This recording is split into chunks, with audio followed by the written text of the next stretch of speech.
Welcome to my YouTube channel. देखिए आज हम छठे चैप्टर के इंपॉर्टेंट क्वेश्चन कर रहे हैं जो एग्जाम में आते हैं, क्योंकि एक बच्चे का कमेंट सेक्शन में कमेंट आया था कि सर छठे चैप्टर का हमें कुछ क्वेश्चन करवा दीजिए।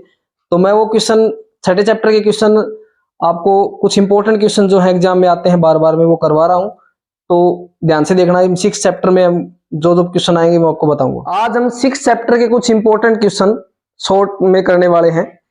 इस वीडियो में हम छठे चैप्टर के इंपॉर्टेंट क्वेश्चन करेंगे जो आपके बोर्ड एग्जाम में काफी काम आएंगे। तो देखिए, area of two similar triangle are, दोनों मीडियम का करेंगे हम, 36 metre square and 121 metre square. इनकी कोरस्पॉन्डिंग साइड का रेशियो निकालना है। ठीक है, तो कैसे करेंगे देखिए। और हिंदी मीडियम में एक क्वेश्चन है, दो समरूप त्रिभुजों के क्षेत्रफल का अनुपात आपको दे रखा है 36 और 121 मीटर स्क्वायर, ये उनका क्षेत्रफल दे रखा है, उनकी संगत भुजाओं का अनुपात निकालना है। तो इसके एक थ्योरम होती है, वो ये होती है कि कोई भी दो त्रिभुज हैं अगर वो समरूप हैं तो उनके क्षेत्रफलों का अनुपात क्या होगा, उनकी भुजाओं के वर्ग के अनुपात के बराबर होता है। साइड 1 साइड 2, ठीक है, भुजाओं के वर्ग के अनुपात के बराबर होता है। ठीक है, तो भुजा 1 जो भी आप लिखेंगे, भुजा 2 इस सारे का स्क्वायर, ठीक है, इनके बराबर होता है। तो पेपर में ये क्वेश्चन बहुत बार पूछा जाता है, बहुत आई बार, लगभग आई बार आता है पेपर में ऐसा question.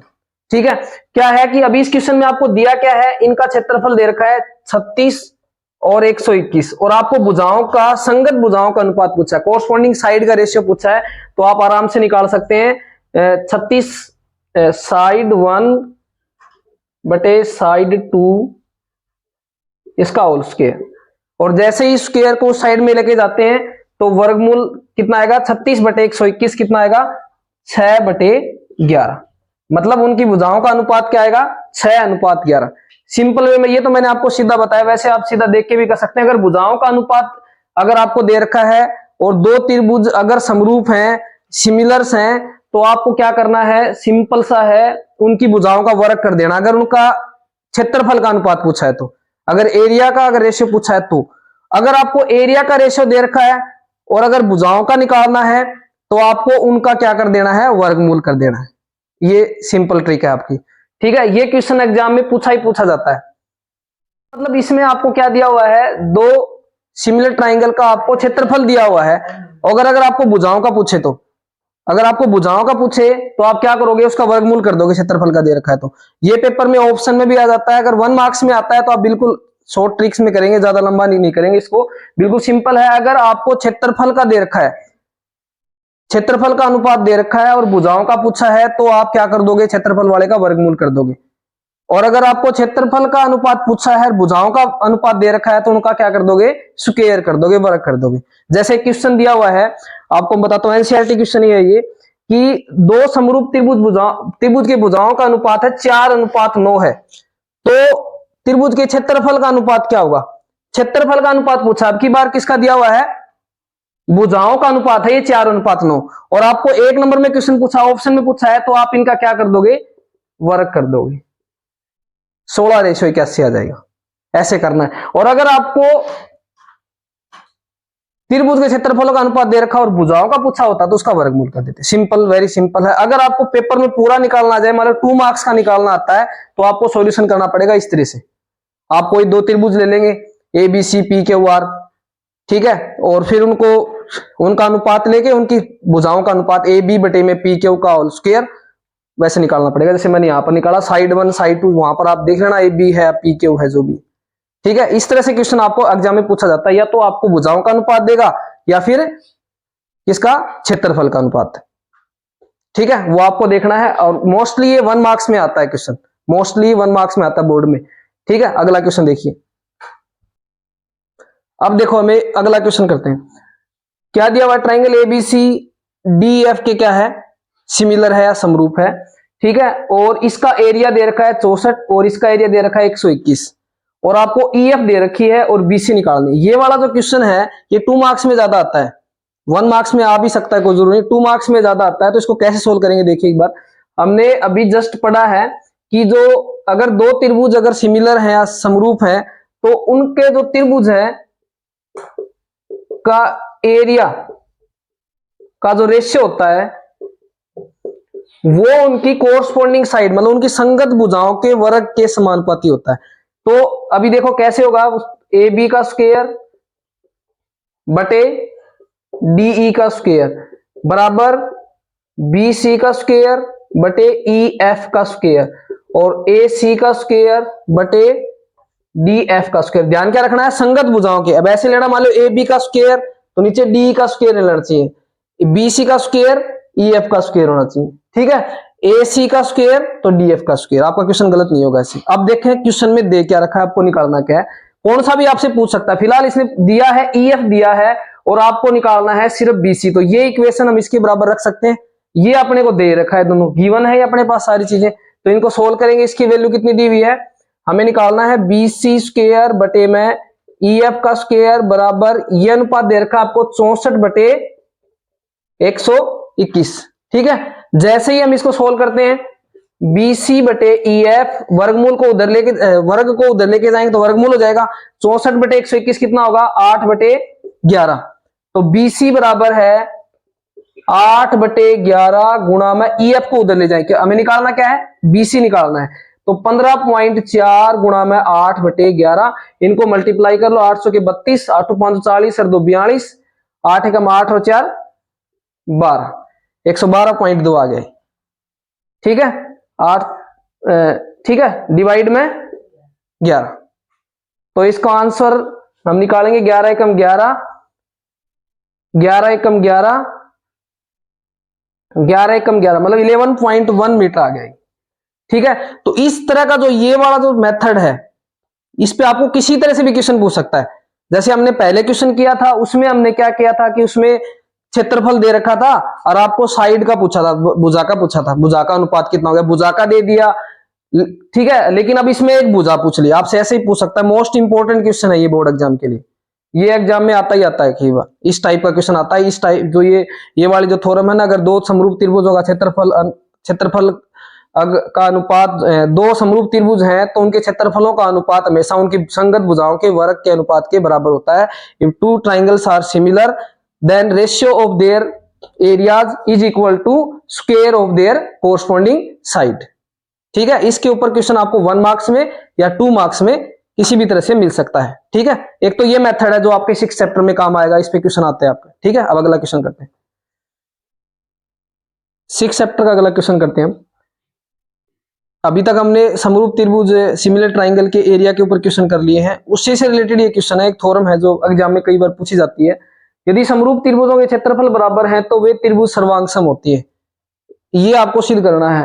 Area of 2 similar triangles are equal, prove that they are congruent, ठीक है। तो कैसे सिद्ध करेंगे, देखिए बिल्कुल आसान है। पहले तो आपको सीधा ही बता देता हूं कि आप लोगों को पता क्या क्या, पहले जब ऐसे क्वेश्चन आते हैं, थ्योरम आते हैं, तो सबसे पहले हम क्या लिखते हैं, क्या जो चीज दिया है वो लिखेंगे। पहले गिवन लिखेंगे, हिंदी में दिया है और इंग्लिश में गिवन लिखते हैं यहाँ पे, ठीक है।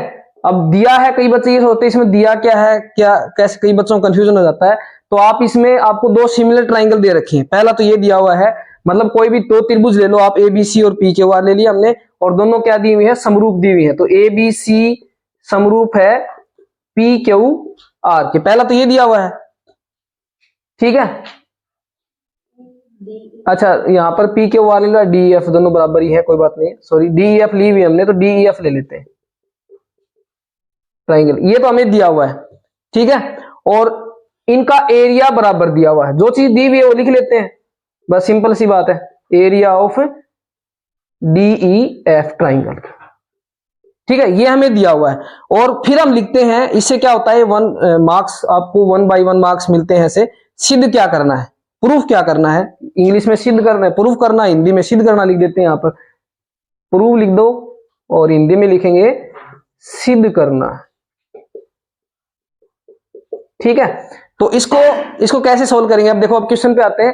क्या क्या दिया हुआ है अपने को, 2 एरिया बराबर दे रखा है, ठीक है, और 2 समरूप त्रिभुज हैं। अभी हमने थ्योरम पढ़ी है कि 2 समरूप त्रिभुज हैं और उनका एरिया बराबर है, एरिया समरूप त्रिभुज हैं तो उनका एरिया का जो अनुपात है, क्षेत्रफल का जो अनुपात है, वो उनकी भुजाओं के संगत भुजाओं के वर्ग के अनुपात के बराबर आता है। ठीक है, तो लिखो एक बार इसको, पहले वो थ्योरम लिख लो। ए बी सी क्षेत्रफल किसका, area of triangle D E F, इनकी भुजाओं के वर्ग के, संगत भुजाओं के वर्ग के, डीई का स्क्वायर बराबर बी सी का स्क्वायर बटे में ई एफ का स्क्वायर बराबर ए सी का स्क्वायर बटे में डी एफ का स्क्वायर। ठीक है, ए बी का स्क्वायर डी का। ठीक है, अब इसको कैसे सॉल्व करेंगे, देखिए ये हमें दिया हुआ दोनों का क्षेत्रफल क्या है, इन दोनों का क्षेत्रफल क्या है, बराबर है, इन दोनों का क्षेत्रफल बराबर है। तो यहां पर मैं लिख देता हूं, यहां पर इसकी वैल्यू कितनी आ गई 1, इसका मतलब एरिया ऑफ एबीसी एक दूसरे से कट जाएंगे, कितनी वैल्यू आ जाए, दोनों बराबर है ना क्षेत्रफल, तो 1 आ गया। तो मैं लिख सकता हूं ए बी स्क्वायर जो इनकी भुजाएं हैं डी ई स्क्वायर बराबर बी सी स्क्वायर।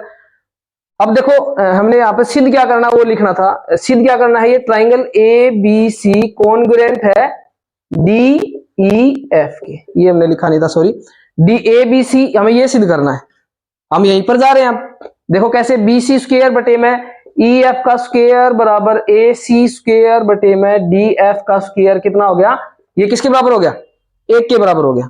क्यों हो गया, क्योंकि दोनों का क्षेत्रफल बराबर दे रखा है, सिमिलर ट्राइंगल बराबर दे रखा है, तो ये 1 हो गया। तो सीधी सी बात है ए बी स्क्वायर बराबर है, अब इनको बराबर रख सकते हैं, ए बी स्क्वायर बटे डी स्क्वायर कितना आ गया 1, इसका मतलब 1 हो गया। इसका मतलब क्या हुआ, ए बी बराबर क्या हो गया, ए बी बराबर डीई। सेम इसी तरीके से बीसी का मान किसके बराबर आ जाएगा, ई एफ के बराबर आ जाएगा, और एसी का मान किसके बराबर आ जाएगा, डी एफ के बराबर। साइड साइड साइड से क्या हो गया, ये कॉन्ग्रुएंट होगी, क्योंकि हमें ये सिद्ध करनी थी, तीनों भुजाएं बराबर आ गई। तो triangle A B C congruent है ट्राइंगल डी ई एफ के। ठीक है, कई बार एग्जाम में पूछी गई, बिल्कुल आसान थ्योरम, बिल्कुल आसान है, सिर्फ आपको वही थ्योरम यूज करनी है, वही पर में यूज करनी है जो हम पहले क्वेश्चन पढ़ चुके हैं कि इनका क्षेत्रफल बराबर हो गया। क्षेत्रफल वाला आपको लगाना, दो सिमिलर ट्राइंगल हैं तो उनके वर्ग के अनुपात के बराबर होती है, तो 1 के बराबर रख देंगे, दोनों बराबर हैं तो यहां से भुजाएं बराबर होगी, भुजाएं बराबर होगी तो सर्वांग होगी। ठीक है, समरूप हमें दे रखी थी पहले से, क्लियर। अब अगला क्वेश्चन करते हैं, देखिए अगला क्वेश्चन करते हैं जो कई बार एग्जाम में पूछा गया है। 2 खंबे हैं जिनकी ऊंचाई 6 मीटर और 11 मीटर है, ये समतल भूमि पर खड़े हैं, यदि उनके आधार के सिरों के बीच की दूरी 12 मीटर है तो उनके ऊपरी सिरों के बीच की दूरी ज्ञात कीजिए। या इसको इंग्लिश मीडियम में दिया हुआ है 2 pole 6 meter and 11 meter stand on a plane ground, अगर distance between foot of the pole be 12 meter then find the distance between their tops. ये निकालना क्या दिया हुआ, अभी बात करते हैं क्वेश्चन के ऊपर, जो चीज दिया वो लिख लेते हैं। ये मान लेते हैं, बिल्कुल आसान क्वेश्चन है ये मान लेते हैं ग्राउंड। ठीक है, 2 खंबे दिए, पोल दिए हुए हैं, एक की ऊंचाई कितनी है 6 मीटर, एक की ऊंचाई मान लेते हैं 6 मीटर और एक की ऊंचाई कितनी है 11 मीटर। ये 2 पोल हैं आपके, और इनके बीच की दूरी कितनी दे रखी है, आधार के सिरों के बीच की दूरी कितनी, फुट के बीच में डिस्टेंस कितना है 12 मीटर। और आपको क्या करना है, इन दोनों के ऊपरी सिरों के बीच की दूरी निकालनी, मतलब हमें ये दूरी निकालनी। तो हम क्या करते हैं, इनको मिला लेते हैं, ये मान लेते हैं ए बी सी डी और ई। ठीक है, अब ये क्वेश्चन आपको करना, वैसे तो अभी सीधा ही हो जाएगा ये क्वेश्चन, अब लिखना क्या है वो आपको लिखना, कैसे लिखेंगे देखिए, 12 इधर, ये 12 है ना, तो ये कितना होगा बोलो 12 होगा, सेम ये 6 है तो ये कितना होगा 6, और ये पूरी कितनी दी हुई है, पूरी 11 है, तो ये कितनी बच गई 5 बच गई। ठीक है, अब आपको निकालनी क्या है, डी निकालनी है। अब ये कौन सी ट्राइंगल बन गई, समकोण थी, वो राइट एंगल ट्राइंगल मिल गई, इसमें कौन सी थ्योरम लगाएंगे, पाइथागोरस थ्योरम। 12 का स्क्वायर 144 और 5 का स्क्वायर 25, 144 प्लस 25 कितना हो गया 169, और 169 का वर्गमूल कितना हो गया 13 हो गया। बिल्कुल क्वेश्चन आसान क्वेश्चन है। ठीक है, लेकिन अब आपने लिख तो कर तो दिया हमने क्वेश्चन, बहुत ही आसान क्वेश्चन है। ऐसे पेपर में क्या कर सकता है, आपको स्टेटमेंट चेंज करके दे सकता है, ज्यादा से ज्यादा सेम क्वेश्चन मिल जाएगा, लेकिन किसी कोड में स्टेटमेंट चेंज करके दे सकता है। अब इसको लिखना कैसे है एग्जाम में, मेन बात यह है कि 5 नंबर में आ गया, मान लीजिए लिखेंगे कैसे, तो आप बिल्कुल इसको लिखने का मैं तरीका बताता हूँ। 2 खंबे हैं, ए डी है जिसकी लंबाई 6 मीटर है, डी बी है जिसकी लंबाई कितनी है, क्या है 11 मीटर, और इनके बीच की दूरी ए बी कितनी है 12 मीटर। तो चित्र से हम देख सकते हैं, लिख देंगे फिगर में क्या है, ए बी बराबर क्या है, डीसी है, और डी बराबर क्या होगा, ये बराबर होगा, ठीक है, ए डी बराबर क्या होगा, बीसी। और आपको फिर क्या निकालना है, सी निकालना है। सी कैसे निकालोगे, ईबी में से क्या घटा दोगे, बीसी घटा दोगे, वो सी आ जाएगा। फिर आप ये ट्राइंगल ले लोगे। हमें निकालना क्या है, डीई की, बीच की दूरी निकालनी, डी निकालना है, तो ये हमें ज्ञात करना है। तो आप पाइथागोरस थ्योरम लगा के कर सकते हैं। वैसे तो क्वेश्चन ऐसे हो गया आपका, लेकिन जब 5 नंबर में आएगा तो पूरा आपको डिटेल लिखना पड़ेगा। जैसे मैंने बताया कि आपने खंबे की ऊंचाई कौन सी, कौन सा खंबा क्या मानना, कितने ऊंचाई का, वो आपको दिया हुआ ए डी ए बीई, ठीक है, और किस त्रिभुज से आप ये दूरी निकालेंगे, ठीक है। अगला क्वेश्चन करते हैं। देखिए एक सिमिलर क्वेश्चन और करते हैं उसी तरह से। क्वेश्चन क्या दिया हुआ है मैं बता ही देता हूं। जैसे अभी अपने पीछे क्वेश्चन किया है उसी पे क्या दिया हुआ है कि दो पोल हैं, दो खंबे हैं, एक की ऊंचाई आपको दे रखी है 7 मीटर और एक की ऊंचाई आपको दे रखी है 12 मीटर, ठीक है, और इनके बीच की दूरी दे रखी है 12 मीटर। हमें ऊपरी सिरों के बीच की दूरी निकालनी। ये हम मिला लेते हैं यहां से, ये मान लेते हैं ए बी सी डी और ई, ठीक है, ये मिला लेते हैं हम। अब की बार वही क्वेश्चन है सेम जो हमने पहले किया था, ठीक है, सेम क्वेश्चन है जो हमने पहले किया था,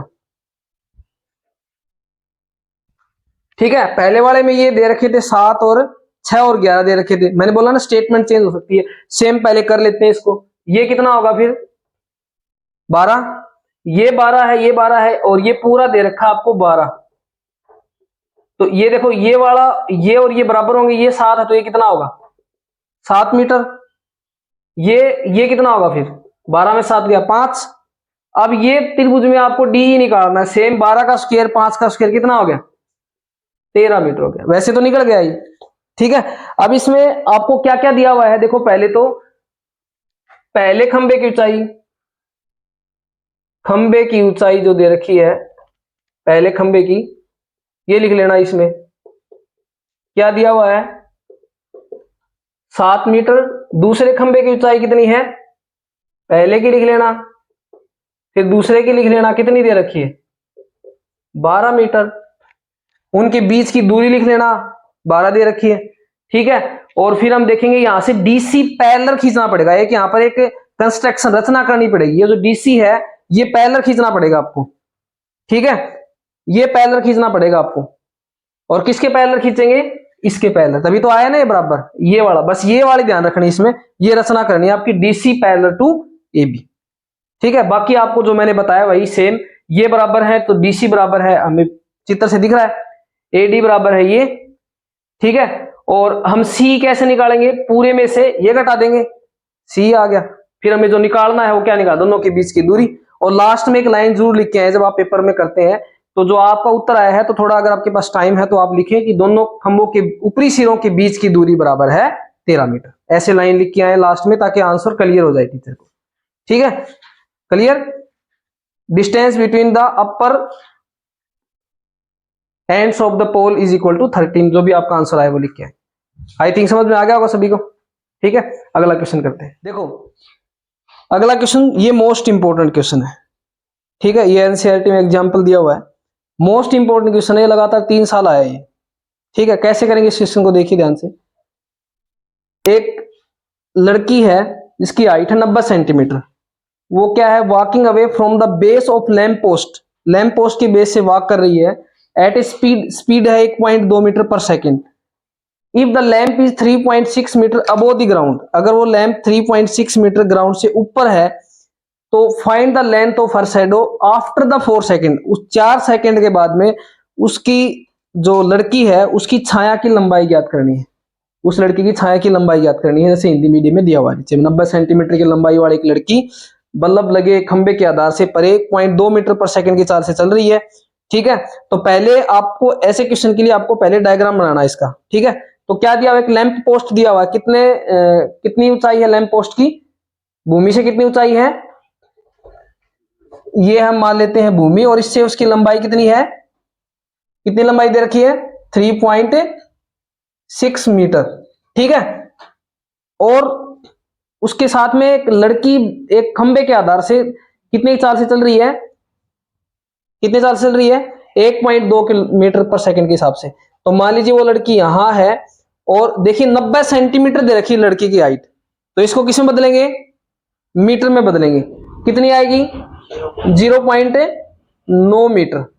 ठीक है, ये मान लेते हैं हम ए बी और ये मान लेते हैं हम सी डी, और ये उस लड़की की छाया की लंबाई होगी, मान लो जो भी आपको निकालनी है, इनको हम मिला देते हैं। ठीक है, क्लियर, ये आपको दे रखा है 0.9 metre, A B C D और ई। ठीक है, क्लियर यहां तक, ये आपको चीजें दी हुई है, मोस्ट इंपोर्टेंट क्वेश्चन है 5 मार्क्स के लिए। अब आपको क्या करना है, देखो ध्यान से, पहले हम यहां पर ये निकाल सकते हैं एसी कितना होगा। देखो एसी कैसे निकालेंगे, देखो यहां तक वो क्या बताया इसने, 1.2 मीटर पर सेकंड की चाल से गई है यहां तक, और कितने टाइम तक गई है, 4 सेकंड के बाद निकालनी। तो आपको क्या है, डिस्टेंस क्या होता है, स्पीड मल्टीप्लाई टाइम। तो आप एसी तो निकाल सकते हो आराम से, क्योंकि ये तो उसकी छाया की लंबाई है। ठीक है, तो एसी कितना होगा बताओ, एसी कितना होगा, टाइम दिया हुआ है, स्पीड आपकी 1.2 मीटर पर सेकंड और टाइम कितना दिया हुआ है 4 सेकंड, तो कितनी हो जाएगी वैल्यू इसकी 4.8 मीटर। यहां तक कोई दिक्कत नहीं है। ठीक है, अब हमें ये निकालना है, सीई निकालना है। ठीक है, तो इसमें हम कैसे निकालेंगे सीई, देखो हम क्या ले लेते हैं, एक तो ट्राइंगल जो बन रही है ए बी ई, जो ट्राइंगल बन रही है ए बी ई, ये थोड़ा सा क्लियरली बना देना इसको, ए बी ई जो ट्राइंगल बन रही है वो सी डी ई, इन दो ट्राइंगल को ले लेते हैं, ट्राइंगल ए बी ई और सी डी ई, दोनों ट्राइंगल में देखिए क्या क्या चीज कॉमन है। देखिए angle A is angle C, बराबर है एंगल ए और सी, क्योंकि दोनों 90 डिग्री के हैं, तो angle A is equal to angle C, कितने डिग्री के हैं 90 डिग्री के। और एंगल ई दोनों में कॉमन है, एंगल ई दोनों में क्या है कॉमन, तो एंगल ई दोनों में कॉमन है, इसका मतलब क्या हो गया, दोनों क्या सिद्ध हो गई, समरूप। एंगल से क्या होगी, सिमिलर ट्राइंगल होगी ये, तो इनको सिमिलर करेंगे तो क्या आएगा, देखो A B E similar to triangle C D E. ठीक है, और इसकी हम लंबाई मान लेते हैं कितनी, एक्स मान लेते हैं, छाया मान लीजिए एक्स है, उसकी लड़की की छाया की लंबाई एक्स है, और ये हमने अभी निकाली कितनी है 4.8। ठीक है, 4.8, क्लियर। अब हमें क्या करना है, इसको हमने सिमिलर प्रूव कर दिया, अब हमें जो निकालना है वो देखते हैं। अब मैं क्या करूंगा, इसको हमने क्या लिया, ट्राइंगल ए बी ई और सी डी ई, हम क्या करेंगे ए ई बटे में सी, यही होगा ना, ए ई बटे में सी ई। ठीक है, ए ई बटे में सी बराबर ए बी बटे में सी डी, लिख सकता हूं ना, समरूप है तो लिख सकता हूं उनका रेशियो, ए ई बटे में सी ई बराबर ए बी बटे में सी डी, लिख सकता हूं नहीं लिख सकता, यहां तक ऐसे लिख सकते हैं आराम से, कोई दिक्कत नहीं। और इसको अब सोल्व करेंगे तो देखिए कैसे करेंगे, ए ई कितना दिया हुआ है, ए ई देखो ए सी प्लस सी, मतलब 4.8 जमा एक्स, और सी कितना है एक्स, बराबर ए बी कितना है, ए बी आपका 3.6 है, और सी डी कितना है 0.9।